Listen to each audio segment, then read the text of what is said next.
Television Network.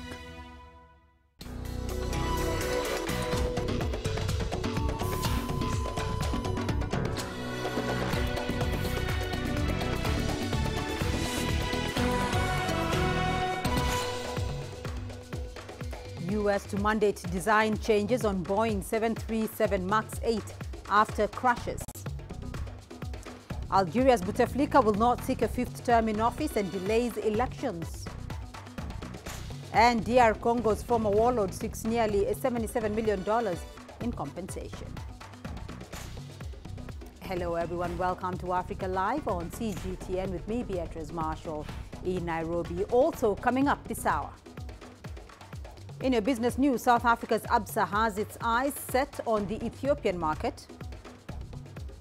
In South Africa's Bafana name a squad for do or die AFCON tie with Libya.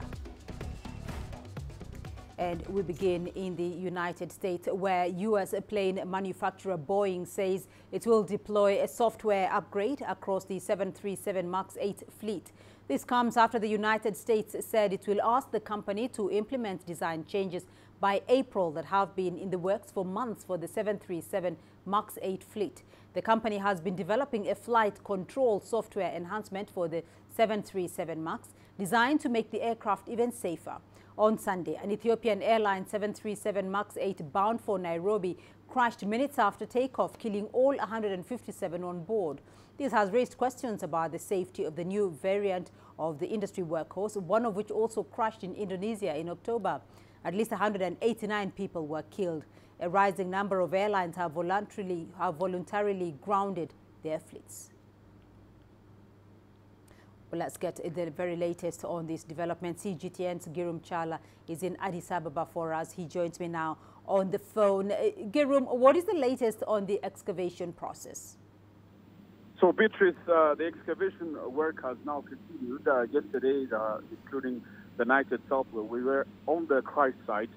We've seen that the excavation work was continuing in a stronger terms because they need to establish important evidence so that they can come up with the reason, first of all, as the black box was found, and also remaining of the deceased should be found. Excavation works are not easy, by the way, because we've seen machineries, construction machineries, digging down under about 20 meters now because the plane itself has dived in and it has created a hole, and they're trying to dig out every information necessary. The cockpit is the one that they are now working on, and I'm sure they will be done anytime soon. Girum, we know that the black box was recovered yesterday. What is the next process, and how far is the process of investigation? Beatrice, there is an international procedure you follow as an airliner when it comes to handling matters like this. After a plane crash, the procedure should be implemented in this regard as well. Ethiopian Airlines has now invited the Boeing, the manufacturer, also other experts, including its own in Bay at the airport itself. They are now working on it, on the black box, to establish what went wrong. The black box, just to mention, has voice recorded, data recorded in it, and they need to find out what is in it necessarily. And the 25 hours of recordings will be examined, but in this regard, it should be very short and should be easy. That's what experts are telling us. So this international procedure will be followed. They are now working on it, and any time between today and tomorrow, perhaps we might hear what exactly that black box has in it. And how is the government, Girum, dealing with the coordination of the whole process after the crash? Ethiopian Airlines, Beatrice, as you know, is a government-owned but independently operating organization, most profitable, also one of the successful airliners in the continent. The government is working hand in hand with the airliner itself to establish, first of all, human lives were lost because of this unfortunate accident. It's about reaching out the families of the deceased in every country. Remember, 35 nationalities were involved. There are now emergency information centers, including here in Addis Ababa, in Kenya, Nairobi, Canada, and across the world as well, to provide the necessary information to families, to provide also whatever is coming out of the excavation. And so far, no complaints were heard, and the government and Ethiopian Airlines authorities are handling this together. It's been successfully handled. At the same time, Ethiopian Airlines is also being supported by the government when it comes to diplomatic work. Embassies are involved in this because of their nationalities. Also, there are governments and UN, like UN, for example, is trying to help in anything necessary. So the government is coordinating that for ET to use it in any way necessary. So far, they are coordinating it very well, and they are promised that they will continue doing so until this thing is the file is closed. Kerum Chala on the line there from Addis Ababa with that information. Well, more information is now emerging as families and loved ones try to come to terms with a tragedy. CGTN's Robert Nagila has that report. A minute's silence at the UN Environmental Assembly in Nairobi, honouring those who lost their lives on Flight 302 on Sunday, among them 19 United Nations staff members. 149 passengers and 8 crew members were killed Sunday after the Ethiopian Airlines flight crashed just 6 minutes after takeoff. In total, there were 35 nationalities on board. The highest number of casualties, 32 from Kenya. Out of the 32 passengers who were on board, the teams have managed to reach out and talk to 25 families. And as investigations begin in earnest to determine what caused the plane to crash, we're now beginning to get more information about the victims of Flight ET302. Like Cedric Asiavuga, a third-year law student at Georgetown University, who was on his way home to Nairobi after the death of his fiancée's mother. His colleagues describe him as a man with a big heart. A great resource for us, and it was amazing too because he was actually going to school for law, and he still made time for us to talk to us, so it was really inspiring. Another victim was Nigerian-born scholar and author Pius Adesanmi, a director at Carleton University Institute of African Studies at the Ottawa University, who was among 18 Canadians killed in the crash. The university's vice-chancellor described him as a towering figure in African and post-colonial scholarship, and his sudden loss is a tragedy. China lost 8 citizens in the tragedy, among them 32-year-old Xi Yetao. His employer, Aviation Industry Corporation of China, said Xin had been stationed in South Sudan for 4 years and promoted the Belt and Road Initiative in Africa. In Western Kenya, the family of one of the victims, Isabella Jaboma, described her as a loving daughter. Because Bella was a disciplined girl. She had a free heart. She was a loving girl, and she was a very bright girl. And with the black boxes of the ill-fated flight now recovered, investigators will be trying to piece together the last moments of Flight 302 and her 157 crew and passengers. Robert Nagila, CGTN, Nairobi, Kenya.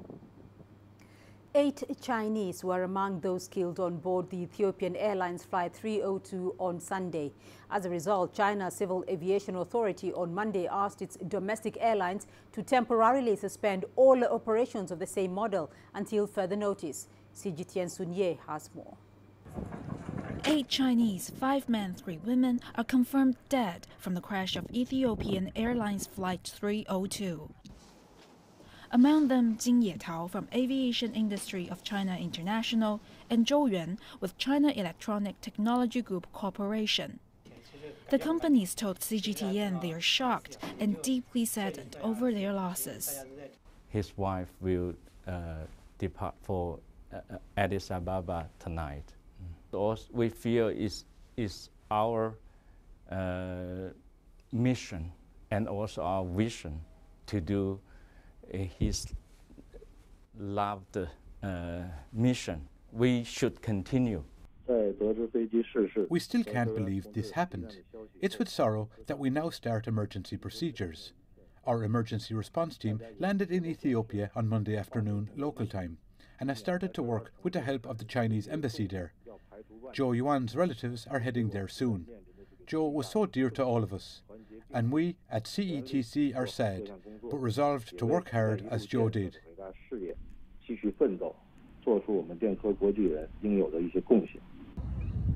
While the investigation of the crash is still underway, China's Civil Aviation Authority on Monday grounded all of its commercial Boeing 737 MAX 8s. Chinese airlines are reported to have an estimated 96 such planes. China has responded very quickly to the incident. This has come from a high sense of responsibility for passengers. After all, the model has seen similar incidents in similar situations within less than 6 months. Even though no conclusion can be drawn at this early stage of the investigation, it's good to whack on the safe side. Wang expects the incident not to affect the model's Chinese operation in the long run, citing quick resolution and adjustment as the industry's practice. Sun Ye, CGTN, Beijing. 2 black boxes of the plane have been recovered with the help of Chinese rescuers. The Ethiopian Airlines aircraft took off from Bulletin International Airport and was scheduled to arrive in Nairobi. However, it lost contact and crashed near Bishoftu town, southeast of the capital. All 149 passengers and 8 crew members aboard were confirmed dead, including 8 Chinese nationals. The Ethiopian Airlines, National Aviation and Transport Authorities have jointly set up an investigation committee. Chinese rescuers said the 2 black boxes of the crashed plane were recovered after long hours of searching. After nearly 30 hours urgent search and rescue operation, the work has almost finished. We are waiting for the arrangement for the next stage from the Ethiopian Airlines. We dug out an orange stuff which looks like a black box at about 9 GMT this morning. At about 13 GMT, we recovered another orange stuff similar to a black box. They were both taken away by the Ethiopian Airlines.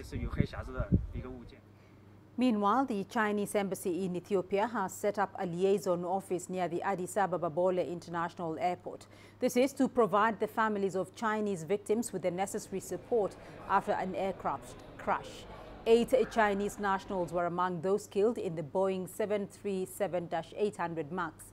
The Chinese embassy in Ethiopia has initiated an emergency response plan where governmental agencies will confirm the identities of the Chinese on board and keep in contact with families to provide them with the latest news.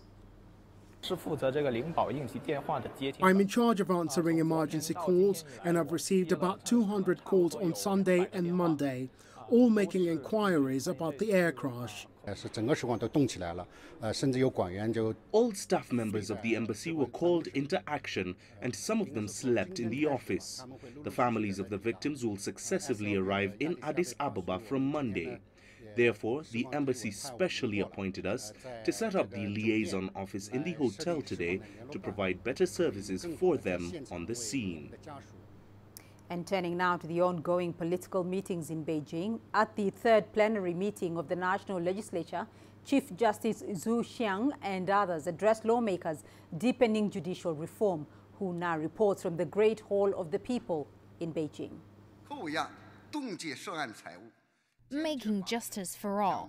Chief Justice Zhou Qiang vows to improve efficiency and quality of trials and aims to bring people justice in every judicial case. The top court has handled 34,794 cases and closed 31,883 of them, a 22.1% and 23.5% increase respectively compared to last year. The top court will not hesitate to overturn and rectify wrongful cases relating to property rights to protect the legitimate rights of entrepreneurs. In his report, Zhou pointed out the case of Zhang Wenzhou, former chairman of retail company Wumei Holdings. Zhang was acquitted after being accused of fraud, bribery, and embezzlement in May due to insufficient evidence and wrongful application of laws. Zhou said the overturn of Zhang's case shows the top court's renewed determination. Fostering a better legal environment by improving judicial services for courts at all levels nationwide will be a priority. According to these 2 reports, both the Supreme People's Court and the Supreme People's Procuratorate will work together to create a long-term mechanism to prevent the miscarriage of justice. NPC Deputy Gao Zicheng is a veteran attorney who has handled numerous judicial and legal cases in his decades-long career. He says the key to law enforcement is to establish a social credit system. To make sure court rulings can be implemented in full, we need not only the courts and law enforcement officers. More importantly, we need to raise public awareness to establish a more credited social order. Zhang Jun, Procurator General of the Supreme People's Procuratorate, says the SPP has rolled out measures to accelerate replies to petition letters from the public. The SPP answered a total of 10,649 petition letters, either by text message or written replies between July and December 2018, at an average of about 1,770 per month. He vowed to improve the quality, efficiency, and credibility through optimizing the judicial supervision mechanism. Hona, CGTN, Beijing. So how does China's judiciary actually work? Here's a detailed explanation of the country's legal system. China's judicial system comprises many subsystems, but the most frequently mentioned parts are the People's Court system, the People's Procuratorate system, and the Public Security system. The People's Courts are judicial organs exercising judicial power on behalf of the state. Organizationally, this court system consists of the local courts, special courts, and the Supreme Court, with the first two subject to the supervision of the latter. Local courts exist at various levels, while special courts are set up where necessary. In addition to supervision, the Supreme People's Court, the top judicial organ, has the power to approve death penalty cases and issue judicial interpretations on how to apply laws and writs. China's People's Procuratorate are the state organ for legal supervision. They are elected by and report to the National People's Congress. Like the court system, procuratorate are set up at the supreme and local levels. But the country's prosecution system has the top-down structure in which higher-level procuratorate direct the work of those at lower levels. This is noticeably different from the court system in which the higher court supervises the lower court. They handle criminal cases, civil cases, and administrative cases, and recently their role in public interest litigation is expanding. Public security authorities are an important part of the government. They are both an administrative arm and a judicial organ since they are in charge of investigations, evidence gathering, and arrests. Now, during this year's two sessions, political season, CGTN anchors are presenting their observations on hot issues in China. Today, we focus on technology and innovation. China is a hive of technology. It is home to world-class companies that are quite frankly giving Silicon Valley a run for its money, not just in size and growth, but most significantly in innovation. Now, to give you just a few examples, Alibaba is the world's largest e-commerce company. It has revolutionized the way small businesses sell by creating a sophisticated online ecosystem. Tencent's WeChat application has surpassed Facebook in value, offering a myriad of services to its users. Meanwhile, Huawei has also become a world leader in networking equipment and smartphones, quickly expanding market share around the world. What I have observed is that China's government is pretty serious about fueling that innovation as a major driver of its economy. Now, at the annual 2019 Two Sessions meetings, the government stressed that one of its top tasks would be pursuing innovation-driven development through new regulation, Internet Plus initiatives, and a new Science and Tech Innovation Board, amongst others. Its aim is to take a global lead in AI development by boosting investment in technologies and training more professionals in the country. Now, what I also observed is a louder call from China's private sector to take advantage of the NPC's decision to cut taxes further this year to churn money back into innovation. Now, they say Chinese firms need to shake off their reliance on foreign technology, specifically in the agriculture sector. Enterprises from smaller cities say the next growth point for the internet and tech firms will be in rural areas. As technology emerges as a new tool for farmers, companies building platforms to enable trade in agriculture will certainly thrive. Now, the overall strategy seems to focus on one main driving force: a major boost in collaboration between the government, the private sector, and research institutions. The recent convening of the NPC and CPPCC in Beijing has been closely monitored in South Africa. In the Chinese government report 2019, there is a re-emphasis that China will continue with its path of peaceful development and not intervene with the domestic affairs of the countries it chooses to forge ties with. South African government officials say building a peaceful and stable environment is one of the indispensable conditions for development. In fact, stability in general is very critical for any development. Maintaining regional cooperation and creating a stable environment is helpful for both the China as well as its neighbors in the region. Because if you are to facilitate growth, you have to have a peaceful environment without necessarily imposing yourself on the domestic affairs of other countries. So that is appreciated as well. We are in the era of globalization. If Chinese are opening up their economy for people from outside to invest in China, that's a good movement, because it promotes trade between countries, but also it facilitates integration with the people of the world. So that's a very good development going forward, which should be appreciated. You're watching Africa Live. Still ahead on the program. Algeria's Bouteflika will not seek a fifth term in office and delays elections. And DR Congo former warlord seeks nearly $77 million in compensation.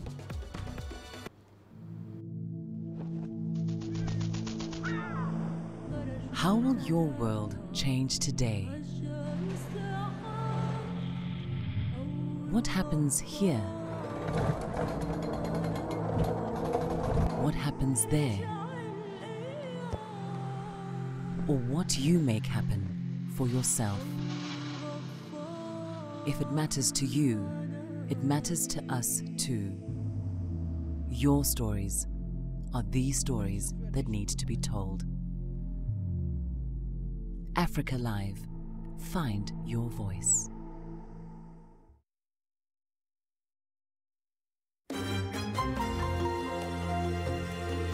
Africa Live. Find your voice.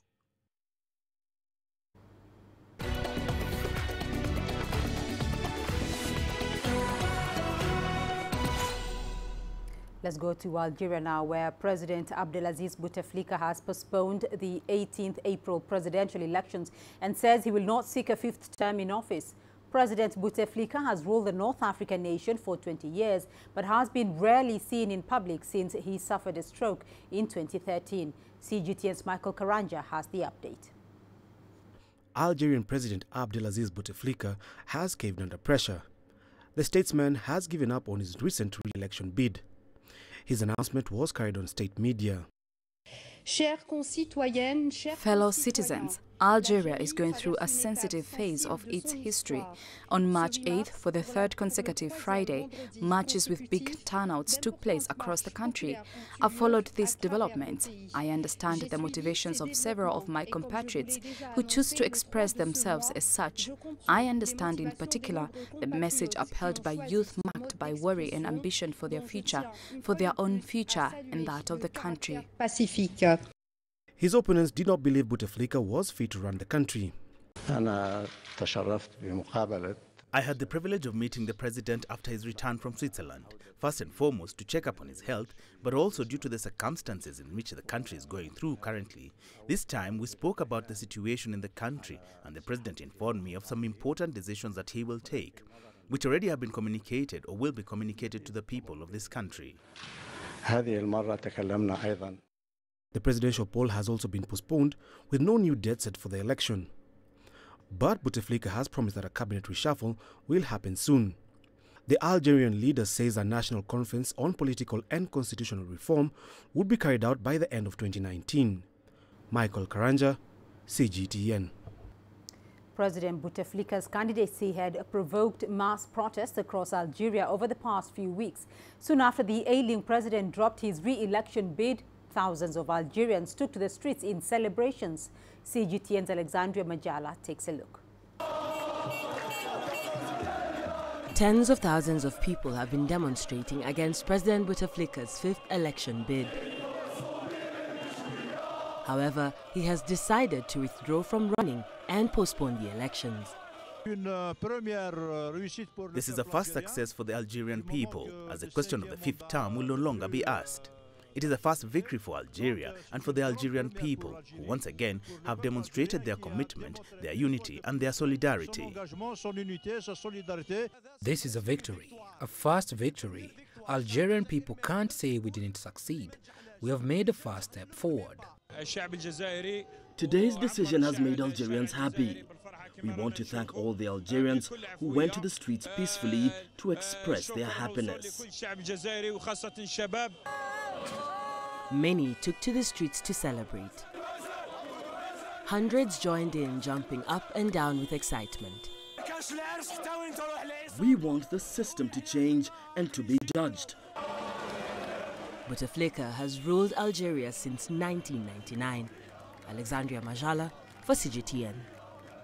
Well, let's go to The Hague now, where Jean-Pierre Bemba, a former vice president and rebel leader in the Democratic Republic of Congo, is seeking nearly $77 million in compensation from the International Criminal Court.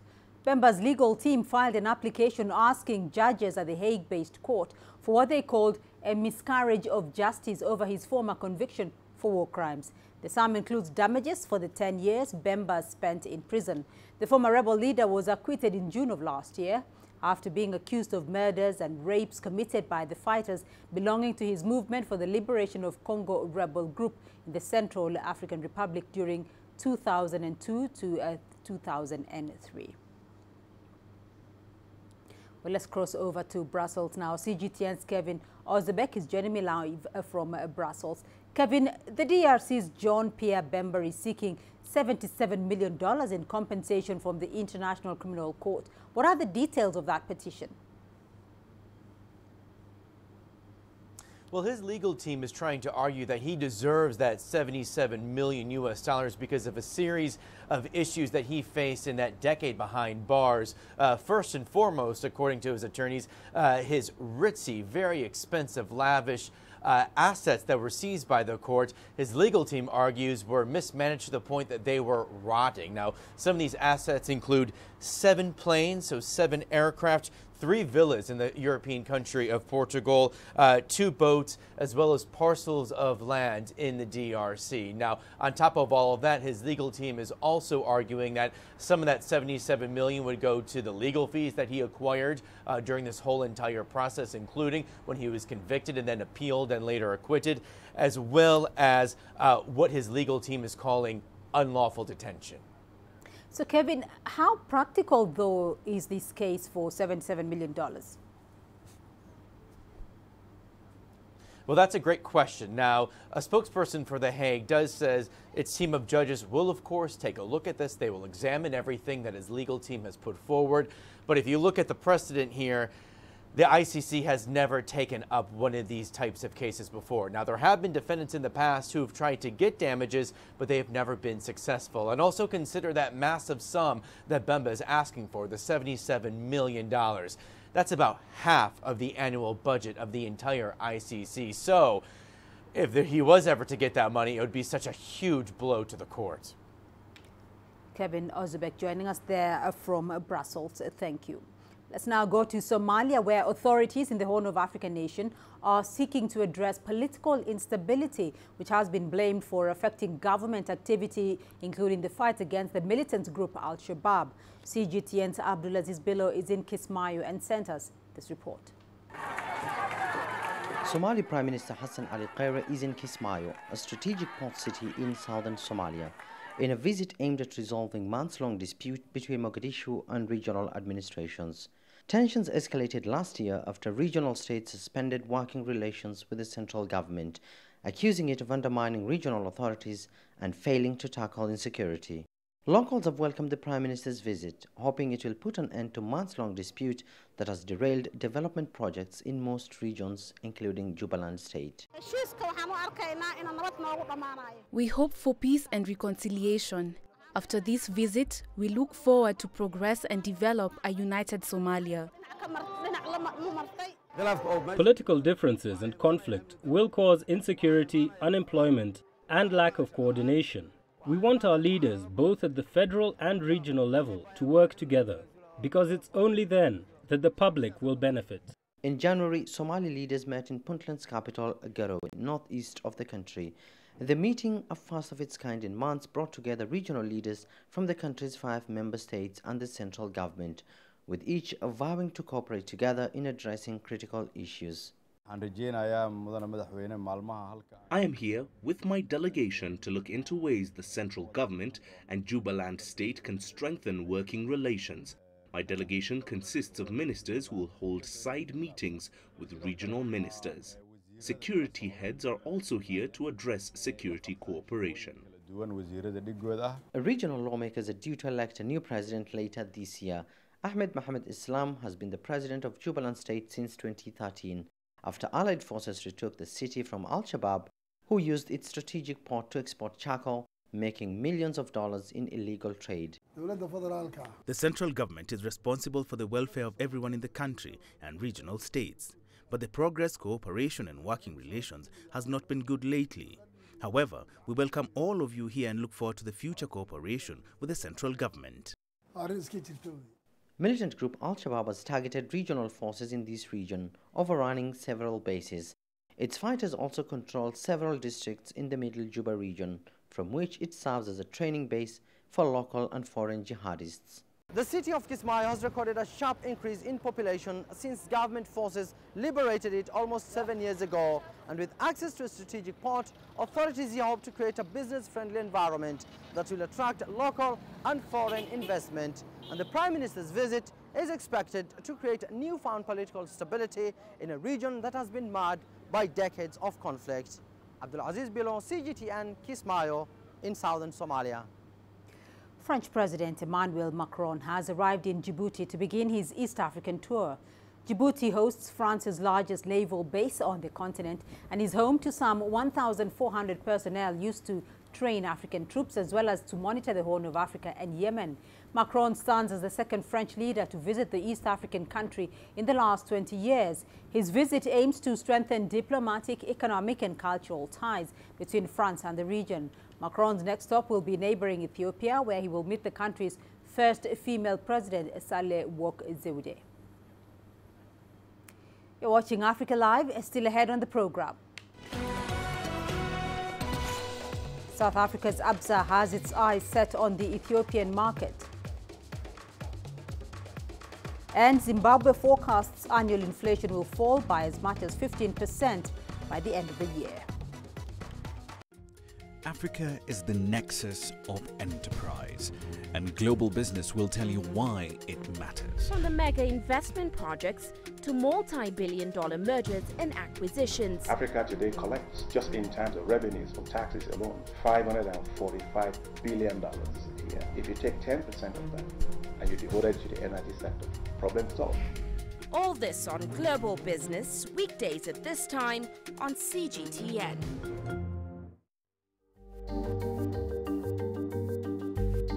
Africa Live. Find your voice.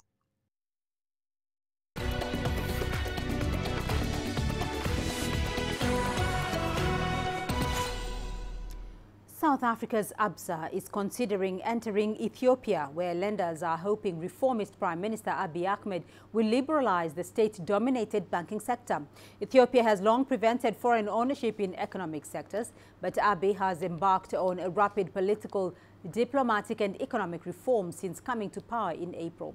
An entrance into the Ethiopian market of 100 million people while not imminent, would be part of a strategy Absa laid out after it split from Britain's Barclays in 2017.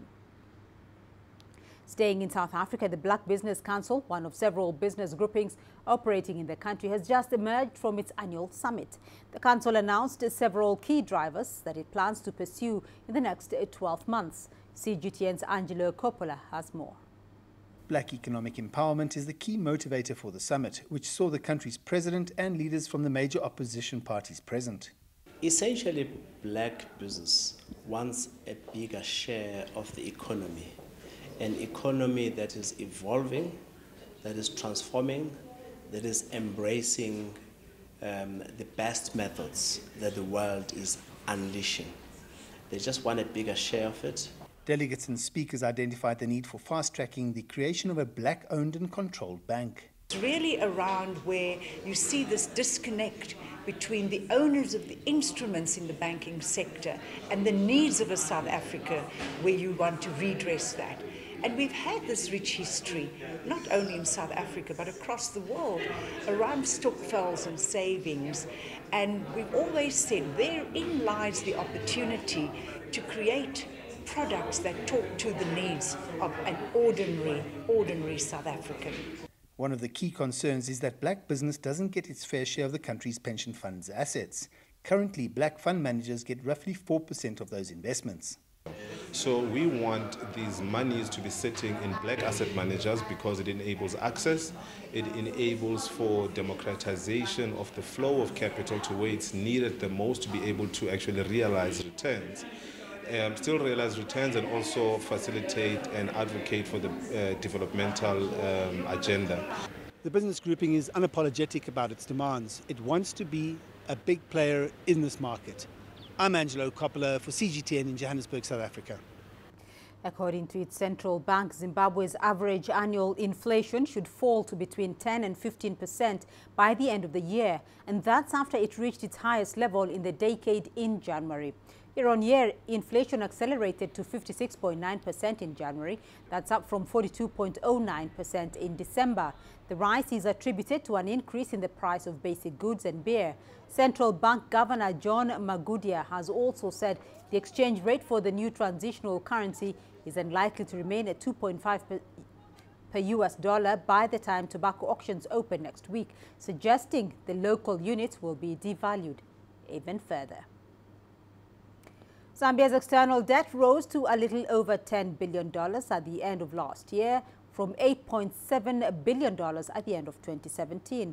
The country's finance minister, Margaret Mwanakatwe, says the rise was due to increased payments on previously contracted loans for infrastructural projects that were aimed at diversifying the economy.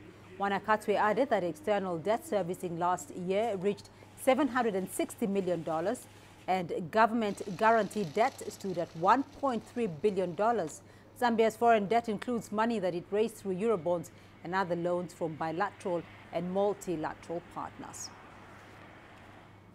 Over 2,000 businessmen and members of the Confederation of Industry and Handicrafts have complained about high electricity prices in Tunisia. The state says it can no longer bear the additional costs of electricity and has urged professionals to return to the negotiating table. Tunisian industrialists denounced the 50% increase in electricity tariffs between April and December 2018. Members of the Tunisian Confederation of Industry and Handicrafts said the increase has a very negative impact on the competitiveness of the national economy and businesses. It was imposed unilaterally and without notice. This increase will have a negative impact on the competitiveness of thousands of companies which are facing difficulties. It can lead to the bankruptcy of many enterprises. According to professionals, the Tunisian electricity and gas company STAG has cut electricity in several private economic enterprises. STAG's monopoly on electricity production is unacceptable in 2019. The state should offer more incentive and authorize investment in the energy sector. The state should also reduce the cost of energy and energy deficit, which has reached about $2 billion in 2018. It is 1/3 of the deficit of the trade balance. According to the CEO of the electricity and gas company STAG, the state continues to support industrialists by up to 25% in the cost of electricity. The Minister of Industry declared that the $1 increase in the oil barrel price adds to the cost of STAG an additional sum estimated at $50 million. The depreciation of the dinar brings about additional costs to the company valued at about $65 million. The state cannot bear additional costs on its own. To help economic businesses to cope with the financial difficulties, a joint committee has been formed. bringing together representatives of STEG and Utica. The Minister of Industry and the CEO of STEG recently noted that investing in renewable energy is one of the solutions to reduce the energy bill. He said this would preserve competitiveness of Tunisian enterprises. Adnan Shawishi, CGTN, Tunis. And now to the latest on Brexit. Britain and the European Union have removed the biggest roadblock to their divorce deal. The announcement comes only hours before the British Parliament is set to decide the fate of Prime Minister Theresa May's hard-won plan to leave the European Union on March the 29th. Concerns over the island border measure were the main reasons Britain's Parliament rejected the withdrawal deal in January. Lawmakers will vote on it again on Tuesday. May flew to the French city of Strasbourg, where EU legislators were meeting on the eve of Tuesday's vote for nighttime talks with European Commission President Jean-Claude Juncker. The Prime Minister and I have agreed on a joint, legally binding instrument relating to the withdrawal agreement. This instrument provides meaningful clarifications and legal guarantees on the nature of the backstop. The backstop is an insurance policy. Nothing more, nothing less. A joint instrument with comparable legal weight to the withdrawal agreement will guarantee that the EU cannot act with the intent of applying the backstop indefinitely. If they do, it can be challenged through arbitration, and if they are found to be in breach, the UK can suspend the backstop. To the latest in Venezuela, a power station has exploded in Caracas as days of nationwide power cuts imposed increasing hardship on the country. This has also intensified the political crisis, with President Maduro blaming the United States, while the opposition points the finger at Venezuela's own government. CGTN Stephen Gibbs reports. Shortly before dawn here in Caracas, there was a major explosion in the western part of the city. That was because a transformer, it seemed, had a surge of power which it couldn't cope with and exploded. Now, this is a result of what the government here, the authorities, are attempting to do, and that is try and make sure that the capital at least has power after a 75-hour power cut, the longest this nation has ever seen. Now, we're also seeing a secondary problem that is emerging here in Caracas and around the country, and that is a very severe water crisis. Venezuela's long had problems supplying water to its residents, but this has got much more serious in the last few hours. And as an example of that, in the western part of the capital, Caracas, we saw people attempting to get drinking water from a river that runs through that area, a highly polluted river, I should say. So that does raise the possibility of a further public health crisis here. Now, as you can imagine, the government, of course, is saying it's doing its best to try and solve this problem, but there are residents of this city that are extremely unhappy. How long are we going to continue like this? The government does not want to accept that it's their fault because they have to carry out maintenance, and for years they have not done this. I'm a single working mother with 2 children, a girl and a boy. Just imagine, everything is chaotic. There's no transportation, bad services, we don't have water, we don't have electricity. This is also having a wider effect on the Venezuelan economy, an economy that's already in trouble. We understand that the main port from which Venezuelan oil is exported, oil being the really only significant export of Venezuela, that main port has been shut down for at least 4 days because of the power outages. And also in the last 24 hours, the US has imposed what are in effect secondary sanctions, specifically on a Russian bank that has been dealing with the Venezuelan state oil companies. So plenty of pressure coming from many sides on President Maduro. Stephen Gibbs, CGTN, Caracas. And we still have more news for you here in the program. Here's what's ahead. Malawian teacher uses education to combat early marriage. Join us in Global Business and see Africa through our eyes.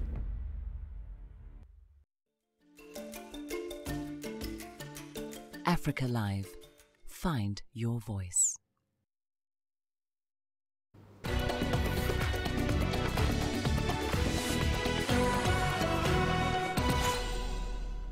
In Malawi, a teacher is using education to combat gender inequality and early marriage. The country has one of the highest early marriage rates for girls in the world, according to the UN Children's Agency. Chrissy Chipewa hopes to inspire a new generation of women educators. Growing up in a poor family, Chrissy Chipewa had to drop out of school at the age of 12. She had to fight gender stereotypes and poverty to get her own education. Today, she looks to boost the numbers of girls in the classroom.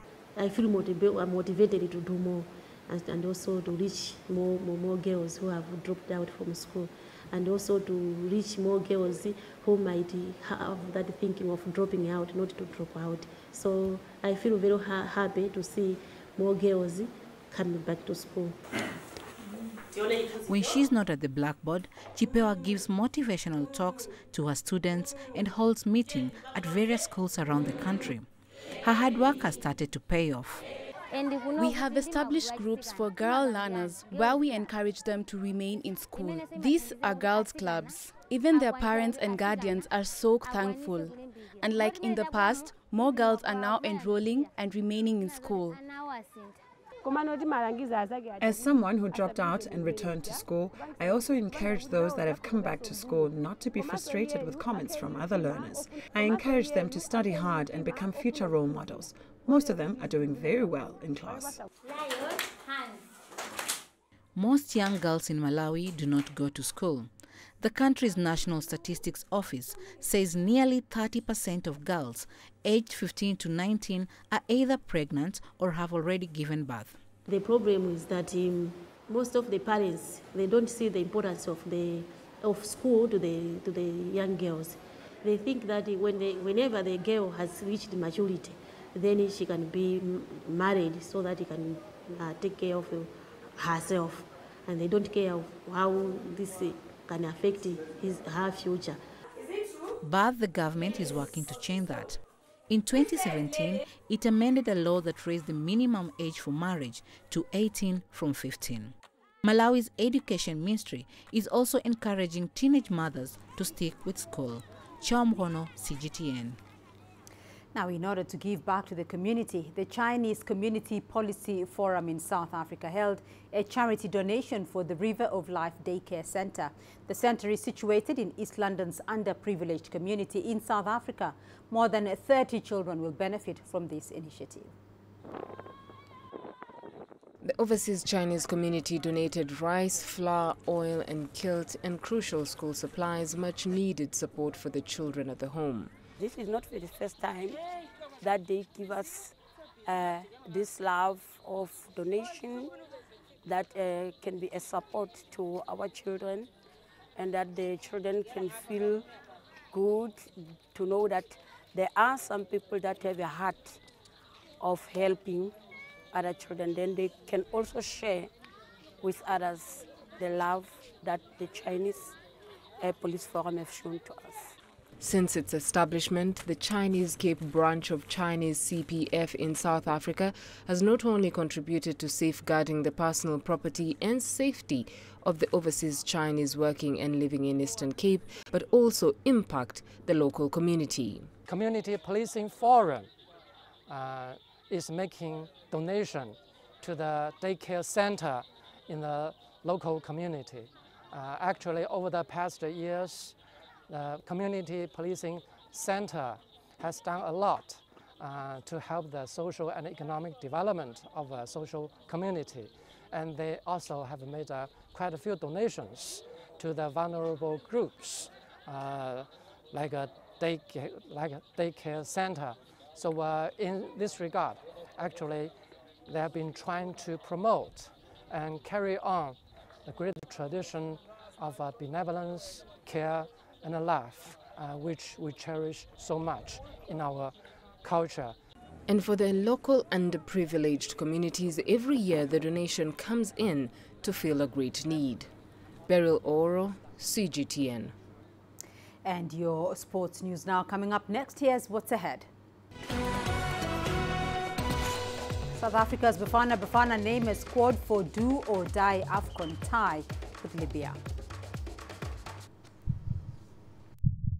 Africa, where champions are made records are broken, legends are born. We're there for every goal,